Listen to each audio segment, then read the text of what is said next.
Hello WhatsApp guys, কেমন আছে তোমরা? আশা করি সবাই ভালো আছে অ্যান্ড আমিও খুব ভালো আছি। তো বেসিক্যালি ভাই কি থেকে শুরু করবো আমি নিজেও বুঝতে পারছি না, ঠিক আছে। মানে সত্যি বলতে গেলে ভাই এতদিনের স্বপ্ন আমার যেটা রয়েছে, ঠিক আছে, আজকে সেটা কমপ্লিট হয়েছে, আর তাও আবার তোমাদের জন্য, ঠিক আছে।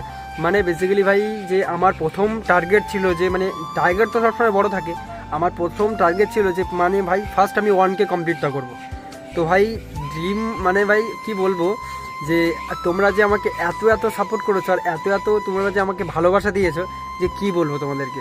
মানে আগের দিন একটা ভিডিও করেছিলাম, ঠিক আছে, আরও আগের দিন একটা ভিডিও করেছিলাম, ভিডিওগুলো একটু ডাউন গেছে, যে আমার মনে হচ্ছিল না যে খুব তাড়াতাড়ি আমার 1Kটা কমপ্লিট হয়ে যাবে, ঠিক আছে। তো তোমাদের সাপোর্ট আর তোমাদের ভালোবাসার জন্য আমি আজকে 1Kটা কমপ্লিট করতে পেরেছি, ঠিক আছে। তুমি আশা করি তোমরা আমাকে আরও বেশি বেশি সাপোর্ট করো, আরও বেশি বেশি তোমরা ভিডিওগুলো দেখো, ভিডিওগুলো শেয়ার করো, ভিডিওগুলো লাইক করো, কমেন্ট করো, সুন্দর সুন্দর আমার পাশে থাকো, এটাই আমি কামনা করি।